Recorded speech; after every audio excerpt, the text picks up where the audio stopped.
Have you ever felt, just overwhelmed by all the information out there? Or maybe like you're looking for a real path, a clear way to actually transform your life and hit those big goals. What if there was a structured, pretty intense journey designed to reshape your mindset, your habits, maybe even your financial situation, all in just 90 days? Welcome to the Deep Dive. It's where we take your sources, dig through them, and pull out the most important bits of knowledge and insight, custom tailored just for you. Today, we're embarking on what sounds like a really intense, but maybe incredibly rewarding deep dive. Okay, let's unpack this one. We're diving into excerpts from a book called The 90-Day Grind, Proverbs of Transformation. And the full title is even more intriguing. Rich is Everyday and Dedicated Individuals, featuring the Proverbs of Jabon Barrett, inspired by Essence Moore. Wow, okay, a 90-day grind sounds intense, definitely. But the promise of transformation and riches, that certainly has my attention. What's the story behind this? Who is this author, Jabon Barrett? Well, what's really fascinating here is the very personal, almost raw foundation these proverbs come from. The author, Jabon Barrett, talks about a life shaped by extreme experiences.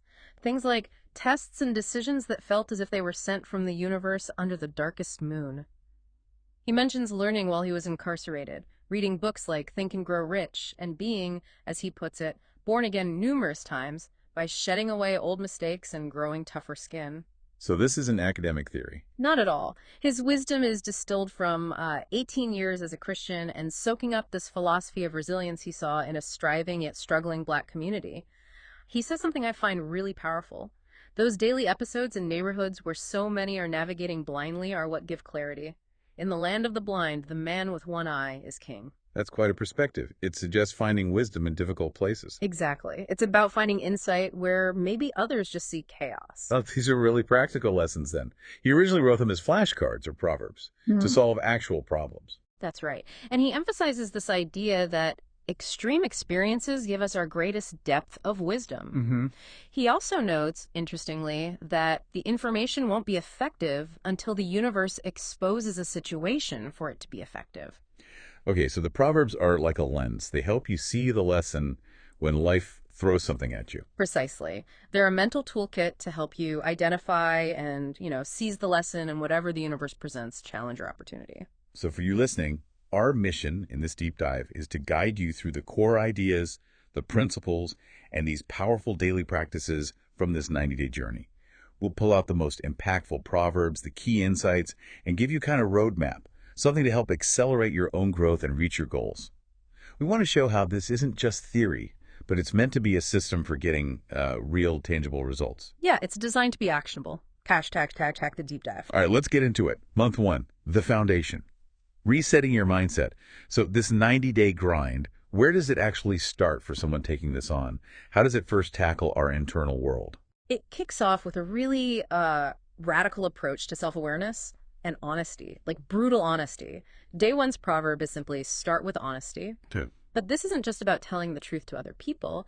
It's having the courage to tell the truth to yourself about your habits, your finances, your potential, maybe your happiness level, the daily drill. Create a brutal honesty list. Just one thing you've been deeply dishonest with yourself about. And your only job for that day is to acknowledge it. Just see it. Wow. Just acknowledging it. That's powerful in itself. It is. That initial admission is often the hardest part. And then it seems like day two really doubles down on this. The proverb is, people lie to themselves because you are the easiest one to fool.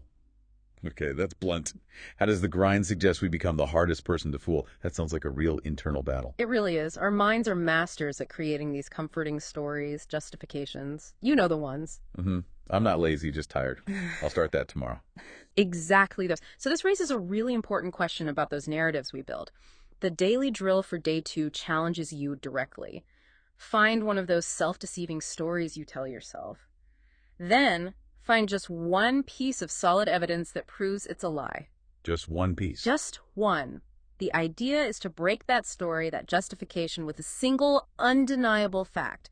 You're actively dismantling the self-deception. That's interesting. And then day three, the person you think you are in your head is not always the person you are in reality. Strive to make those images match. Yeah, this one's deep. It's not just about awareness, it's about action. The insight here is that consistency drives your self-concept.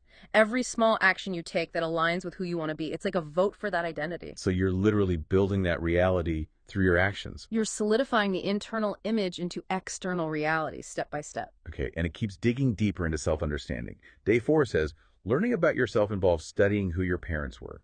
What's the angle there? It's about understanding your own programming, you could say, by looking at their original code. Recognizing inherited patterns. Exactly. The good, the bad, the unconscious stuff you might have picked up. Then day 5 takes it outward. Everything you see is a mirror. What you are surrounded by lets you know what you are. So your external world reflects your internal state. Yeah, it's presented as a feedback system, a way to gauge your inner landscape by just observing what's around you, the people, the environment, the situations. With that foundation, day 6 hits a core identity question. What does your mind say when you ask it, who am I? And the point is, you can never really outperform your own self-concept, that raw, unfiltered answer that reveals the bedrock of your identity. And the grind argues you have to tackle that for real change. Absolutely. Otherwise, transformation might just be temporary. Okay. And this clarity seems to lead right into day 7's mindset shift. Nothing happens to you, everything happens for you. This is a huge one. It completely reframes adversity. Every setback becomes a lesson. Every failure is a redirection. Every obstacle is a chance to build strength. So you shift from being a victim To being the creator. You recognize you're the primary force shaping your experience, using everything that comes your way. The grind also seems heavy on emotional mastery and resilience early on. Day 8. Allow your emotions to reach your mind before they reach your physical. Yes. It's about creating that crucial pause, maybe 3 seconds, the book suggests, between feeling an emotion and acting on it. Conscious processing instead of just reacting. Exactly. Then day 9 is control your fears, not eliminate them, but acknowledge them and act anyway. And day 10. Face adversity to grow. Seeing challenges as the gym for your soul. Right. Opportunities to get stronger, not things to avoid. This seems linked to accountability too. Day 11. There is no growth without accountability. Meaning you have to own your outcomes completely. No blaming. And day 14 clarifies the real competition. It's always you versus you. Not about comparing yourself to others. Nope. The real battle is internal. Against your own limitations, your past self, your resistance. The details are interesting too, like language. Day 12. In conversation, replace the word change to improve. Why that specific shift? It subtly reframes things. Change can trigger resistance, feel like loss. Improve feels like growth, enhancement. It's a small tweak with potentially big psychological impact. And day 13. You don't know what you don't know. A call for humility. Definitely. Humility and lifelong learning. Always be seeking knowledge. Then day 15 gets tough. Distractions remove one from their freedom. Freedom, how so? It argues that focus is a form of freedom, of autonomy. Every distraction pulls you away from your chosen path, eroding that freedom. You need to be a ruthless guardian of your focus. Wow. Okay. There are also these practical, almost physical hacks. Day 16. To cheer your mind, wash your face, then clean your space. Yeah, simple physical actions sending signals of order and renewal to your brain. It's like a quick reset button for a negative mood. Like breaking a pattern. Exactly. And day 17 is even simpler. Breathe again, smile again. These are basic biological commands to shift your state. You have immediate control over your physiology, and that affects your mind. Feels like all this groundwork then connects to purpose. Yeah. Day 18. Every life must have a purpose. Finding your why. Right. Finding it at that intersection of what you're good at, what you love, and what the world actually needs. But the day 20 is just a blunt command. It's possible. Stop thinking negative. Sometimes you just need that direct instruction, I guess. And day 21 offers some relief. You don't have to have it all figured out, only know you won't quit. That takes some pressure off, doesn't it? It really does. Shifts the focus from needing a perfect plan, which can paralyze you, to just unwavering commitment. Right. That commitment itself can carry you through a lot of uncertainty. Okay, as we wrap up month 1, there's this idea of strategic energy. Day 23. Before you start, speak it into the universe, then remain silent about it until it shows up. What's that about? It's presented as a sort of two-part energetic law.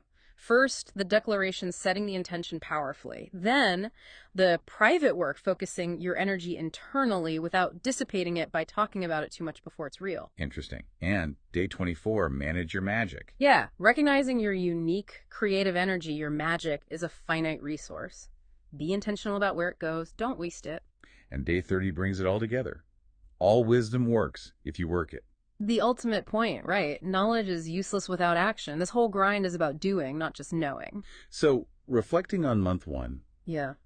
It feels like a really profound internal transformation is the goal here, setting the mental, the emotional stage for everything else. Absolutely. It's about dismantling those old limiting patterns and laying a genuinely solid foundation inside yourself. So for you listening, this first month is crucial.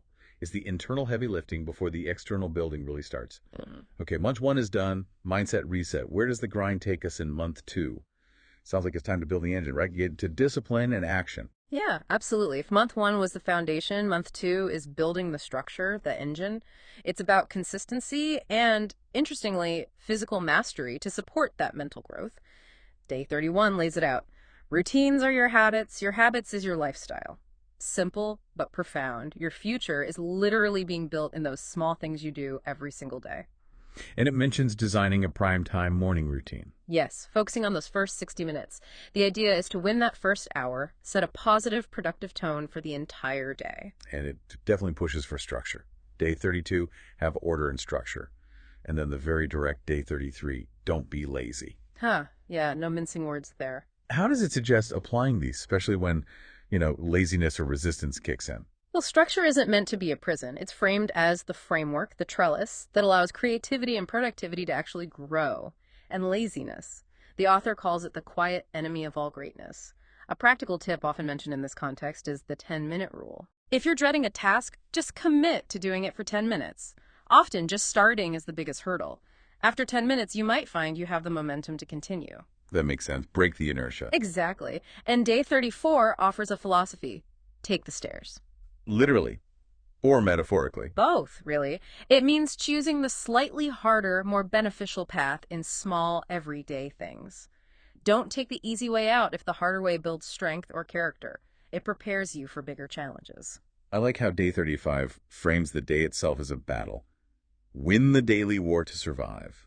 What's the war against? It's against those internal enemies: procrastination, distraction, self-doubt, laziness. The goal each day is to end with a winning record against them. How do you win? By completing your key tasks, ideally at least 3 significant ones. It turns your to-do list into a series of small victories, building momentum. That's a motivating frame. It also pushes urgency. Day 36, don't wait. There's not enough time to wait. Yeah, combating that tendency to put things off, waiting for the perfect time that never comes. Just start now. And day 37, make a choice to win. That sounds like a mental commitment. It is. It's an internal decision you make before you even start the task or face the challenge. You pre-decide you're going to give it your all, fortifying your resolve up front. Okay, month 2 also gets very practical about the physical body. What are some key proverbs or drills here, and why the strong focus on physicality? Well, the book draws a very direct line between your physical condition and your mental sharpness, your energy levels, even your financial success.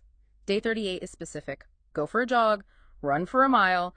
Do this often as possible until you can run a mile with no stops. Building endurance and mental toughness. Exactly. Both cardiovascular health and that feeling of accomplishment pushing through discomfort. Then day 39, no food after 9 p.m. A simple rule, but probably hard for many. Right. It's discipline, impulse control, but it also impacts sleep quality, digestion, overall energy. Mastering that small rule builds self-mastery. And day 40, walk in grass barefoot for 45 minutes. What's the idea behind that one? Earthing. Yeah, the book calls it earthing or grounding. The theory is that direct skin contact with the Earth's surface helps balance your body's electrical charge, maybe reduce inflammation, lower stress. Interesting, like reconnecting physically. Kind of an ancient practice, yeah. A simple way to reset physically and mentally. And beyond just health, month 2 talks about presentation. Day 41, how you dress says more to them than your words. And day 42, overvalue our physical presentation. It's emphasizing that how you present yourself, clothes, grooming, posture, sends powerful nonverbal signals. Signals about what? Self-respect, discipline, attention to detail, capability. It's not about vanity. It's about communicating your seriousness and value before you even open your mouth. Okay, there's also this very specific health formula on day 43. Sea moss, coconut water, apple cider vinegar for 21 days to lose 10 pounds of fat. Now, obviously, listeners should consult professionals for health advice, but what's the deeper principle here beyond the specific ingredients? That's the key question. While the formula is specific, the underlying message is about discipline and consistency. Sticking to any proven regimen for 21 days, the classic time to form a habit. So it's the adherence, the process that matters most. Exactly. It's proof to yourself that you can follow through. And yes, the implied wisdom throughout the book is always personal responsibility, which includes seeking proper health advice for your specific situation. Got it. And day 44 touches on energy again. Sex can make one a slave. How does that fit in? It highlights that powerful creative or sexual energy, if it's not channeled or controlled, can actually drain focus and energy away from your primary purpose or goals. It's about managing that vital force intentionally. Okay. Then the focus seems to shift more towards strategy and execution later in the month. Day 45. Write the story backwards. Start it how you want it to end. Reverse engineering. Precisely. Get crystal clear on the end goal, the desired outcome, then work backward to figure out the necessary steps. How do you break down those steps if the goal feels huge? Day 46 follows logically. Write down the steps it takes to reach each goal. Just the simple act of breaking it down makes it less intimidating, more actionable. It demystifies the ambition. And day 48 gives a core cycle. Learn, then execute is the cycle of growth. Yeah, this is crucial. It's not learn everything, then maybe execute someday. It's a rapid loop. Learn a concept, apply it immediately, see what happens, learn from that, adjust, execute again. Constant iteration. Exactly, not waiting for perfection. And it links to day 49. Develop your skills to control your reality. Skills are framed as the currency of reality. Meaning the more skilled you are, the more you can shape your life. That's the idea. And day 50 pushes further. Prove your capabilities. Don't just know things. Show tangible results. Demonstrate your impact. Month 2 definitely seems to build resilience too. Oh. Day 51. The test and workload will be as big and long as the dream. Setting realistic expectations, right? Big goals mean big challenges. Accept it. Day 52 follows. Be battle ready for the test. Proactive preparation. And it tackles failure head on. Day 53, fail big. And day 54, it takes a lot of failure to become successful. Yeah, completely reframing failure. It's not the opposite of success. It's a necessary part of the process. It's data. It's learning. Then day 57 makes a bold claim. Emotional intelligence will make you more successful than a college degree. It's highlighting the power of EQ over just IQ. Understanding and managing emotions, your own and others, is presented as critical for navigating relationships, negotiations, leadership, basically life. And day 58 suggests learn your life path number. What's the purpose of that in this context? It's presented as another tool for self-reflection, drawn from numerology, like astrology or personality tests. The idea is that exploring these frameworks might offer insights into your potential path or inherent traits, deepening self-awareness. It's another angle for introspection. So, summing up month 2, how does this intense focus on discipline and action change things for someone doing the grind? Month 2 is where the identity of a dedicated individual really gets forged in fire. Those mindset shifts from month 1, they become real, consistent actions here. You're not just thinking differently, you're doing differently. You're building that engine, that momentum. It sounds like this is where the transformation becomes visible both internally and externally. Definitely. It's about embodying the principles through relentless, structured action. All right, we've laid the foundation in month 1, built the engine of discipline in month 2. Now we hit month 3, integration and wealth building. This sounds like where the payoff starts, where the internal work generates external results. What's the core idea here? Exactly. Month 3 is about directing all that cultivated internal power outward, specifically towards building wealth and influence, but in an integrated way. It starts with the wealth mindset. Day 61 forces a choice, either work for money or freedom. What's the distinction there? It's about whether you're primarily trading your time for a paycheck, which keeps you dependent, or if you're focused on building assets and systems that generate income independently of your direct time input, leading to freedom. Okay. And day 62, money is just leverage. Yeah, reframing money. It's not the ultimate goal itself, but a tool, a force multiplier. Leverage to buy back your time, acquire more assets, amplify your impact, help others. It's about what money does. And then day 63 names the pillars. Cash, credit, collateral. Right. These are presented as the 3 legs of the financial power stool. You need fluency and strength in all 3. Cash for liquidity, credit for leveraging future potential, and collateral assets to secure larger opportunities. Mastering them gives you financial agility. I really appreciate the balance, though. Day 64 says, really, it's all about how many assets you can obtain and how well is their mental and physical health once the assets are earned. That feels crucial. Absolutely. It defines true wealth holistically. What's the point of having tons of assets if your health is shot or you have no peace of mind? It's the whole picture. The complete balance sheet.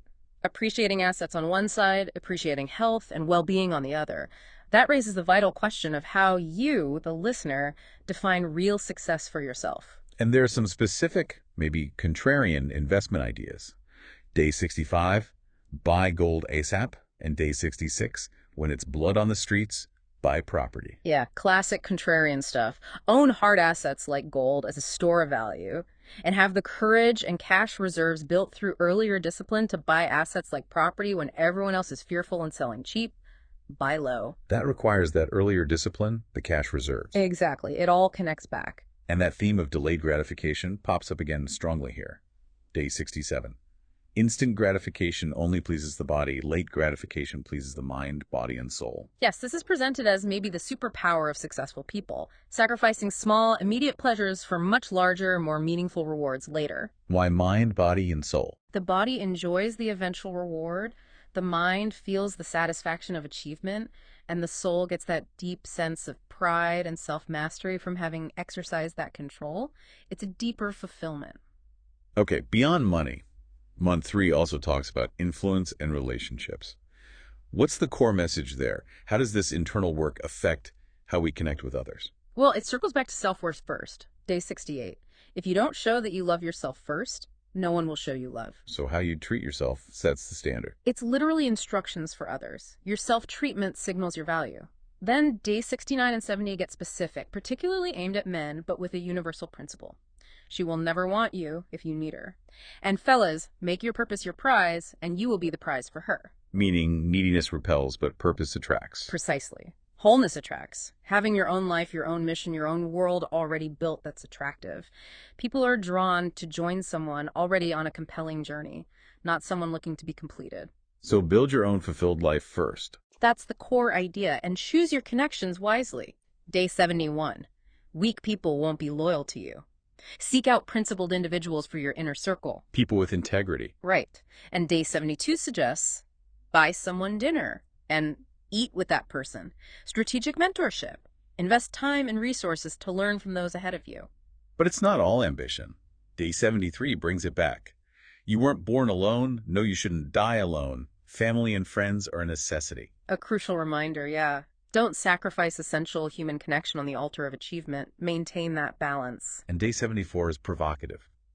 The best way to express love is to have standards. How does that work? It's about demonstrating true care, having high standards for yourself and holding people you care about to a higher standard too. That's not judgment. It's belief in their potential. It's challenging them to be their best selves. Exactly. It's an act of love to inspire growth and excellence, not accept mediocrity out of, say, false kindness. As month 3 closes, it integrates action and perspective. Day 75. Seize each opportunity. Becoming an active hunter. Shifting from passively waiting to actively looking for those disguised opportunities that are always around. Day 80 is interesting. Buy good quality pillows. Literal pillows. Both literal, invest in your sleep, your recovery, it's foundational, and metaphorical. Invest in foundational support systems in your life. And day 85 offers perspective. Nothing is too big or too far. It's just the position you're in when you're viewing it. Yeah, meaning as you elevate yourself, your skills, your mindset, your resources, your position, things that once seemed impossible start to look achievable. Your perspective shifts based on your altitude. So after nearly 90 days, it really sounds like it's meant to be a complete overhaul. Not just changing what you do, but fundamentally changing who you are. That's exactly what the final days focus on, an audit of your transformation. Day 88 has you redo the Who Am I exercise from day 6. To see the difference. To measure the change in your core identity. Then day 89 is the new code, your rules for life. You select the 5 or 10 proverbs from the grind that now resonate most deeply, that become your personal operating system moving forward. Codifying the transformation. Yes. And finally, day 90 isn't an end. It's the commencement. Begin again. It's an initiation. You step into the after, living the life you spend 90 days intentionally building. Hashtag outro. Okay, so after walking through that intense 90-day journey, what's the ultimate takeaway? What does this all mean for you, the listener? Well, if we zoom out to the big picture, the author is really explicit about this. He says, the person who started this book on day 1 no longer exists. You have the tools, you have the proof, you have the power. So the grind isn't just a program you finish. No, it's positioned as an initiation. It's meant to install a new operating system. These principles aren't things you just did for 90 days. They're supposed to become your default way of living. The grind becomes your lifestyle. Exactly. And the Proverbs become your personal code. He even titled the book Universal Laws 1, suggesting these are foundational principles of building, of creation, proving that you are the primary creative force in your own life. That's a powerful framing, a fundamental shift in identity. It really makes you think, doesn't it?